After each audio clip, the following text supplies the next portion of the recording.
প্রিয় ছাত্রছাত্রীরা, Bangla major semester 5 CC 12 থেকে কোন প্রশ্নগুলো এবছরের পরীক্ষায় অত্যন্ত গুরুত্বপূর্ণ হতে চলেছে সেই বিষয়ক আলোচনা আজকের এই ভিডিওর মধ্যে করতে চলেছি। তোমাদেরকে বলে রাখি, প্রথমত 3টে মডিউল থেকে সেকেন্ড মডিউল অর্থাৎ মডিউল নাম্বার 2 কিন্তু অত্যন্ত গুরুত্বপূর্ণ। এই জায়গাটা কিন্তু একটু ভালো করে পড়ে যেতে হবে। প্রথমত বলি, মডিউল 1 থেকে যে সমস্ত প্রশ্নগুলো তোমরা করে যাবে সেখানে ভবভূতি, বাণভট্ট, শূদ্রক এবং জয়দেব এই 4টি অবশ্যই পড়ে যাও। কালিদাস থেকে তোমাদেরকে কিন্তু আমি দিলাম না। কালিদাস ইম্পর্টেন্ট আছে ঠিকই, কিন্তু কালিদাস পড়তে গেলে তোমাকে নাট্যকার কালিদাস এবং কাব্য কবিতায় কালিদাস দুটোই কিন্তু, অর্থাৎ কাব্য চর্চায় কালিদাস, এটাও কিন্তু পড়ে যেতে হবে। তাই এখান থেকে তোমরা 5 নম্বরের পড়ে যাও এবং ওই যে 4টি বললাম, ভবভূতি, বাণভট্ট, শূদ্রক এবং জয়দেব, এই 4টি প্রশ্ন অবশ্যই তোমরা করে যাও। এখান থেকে তোমরা 5 নম্বরেরও কমন পেয়ে যাচ্ছ। মডিউল 2টা কিন্তু খুব ইম্পর্টেন্ট একটা জায়গা। এখানে কথা সাহিত্যে Walter Scott, Charles Dickens, Virginia Wolf এই 3টে ভালো করে করে যাও। আবার বলে যাচ্ছি, ওয়াল্টার স্কট, চার্লস ডিকেন্স এবং ভার্জিনিয়া উলফ এই 3টে ভালো করে করে যাও।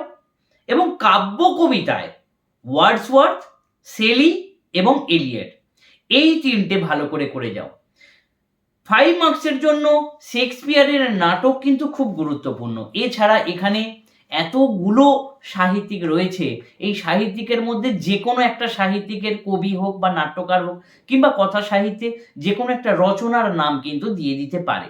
তাই এই জায়গাটা কিন্তু একটু চাপের জায়গা রয়েছে। তাই বিষয়টাকে ভালো করে বুঝে যাও এবং যে বড় প্রশ্নগুলো বললাম সেই বড় প্রশ্নগুলো কিন্তু অবশ্যই করে যাও। এরপর আসি মডিউল 3।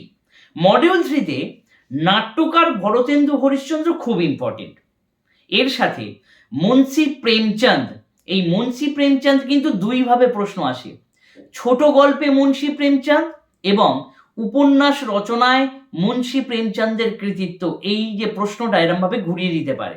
তাই শুধু ছোট গল্প পড়ে গেলে হবে না, উপন্যাস এবং ছোট গল্প দুটোই ভালো করে পড়ে যেও।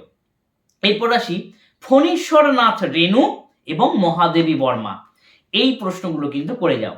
এবং এর সঙ্গে হিন্দি সাহিত্যে ছায়াবাদ বা ছায়াবাদ বলতে কি বোঝো, এই প্রশ্নের উত্তরটা কিন্তু অবশ্যই করে যাবে।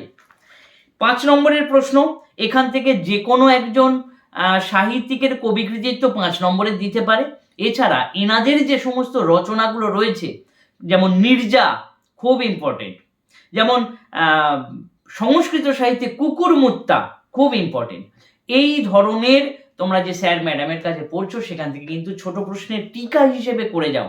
এবং কোন রচনা বা কোন সাহিত্যিক কোন পত্রিকার সঙ্গে যুক্ত ছিল, কে কবে কোন পুরস্কারগুলো পেয়েছিল, এগুলো কিন্তু ছোট প্রশ্নের মধ্যে আসতে পারে। তাই এইভাবে করে যাও। আর একবার ভালো করে বলে দিচ্ছি, ভবভূতি, বাণভট্ট, শূদ্রক এবং জয়দেব এই 4টে মেন প্রশ্ন তোমরা পড়ে যাচ্ছ মডিউল 1 থেকে। কথা সাহিত্যে অর্থাৎ মডিউল 2 থেকে ইংরেজি সাহিত্য, যেটা কথা সাহিত্যে ওয়াল্টার স্কট, চার্লস ডিকেন্স এবং ভার্জিনিয়া উলফ এইটা করছো। আর করছো কি ওয়ার্ডসওয়ার্থ, শেলি, এলিয়ট এইগুলো করছো। শেক্সপিয়ারের নাটক ভালো করে 5 নম্বরের করে যাচ্ছ। মডিউল 3 থেকে 4টে ভরতেন্দু হরিশ্চন্দ্র, মুন্সি প্রেমচাঁদ, ফণীশ্বরনাথ রেণু এবং মহাদেবী বর্মা এই কটা ভালো করে করে গেলে এখান থেকে বড় প্রশ্নের কমন তোমরা পেয়ে যাবে।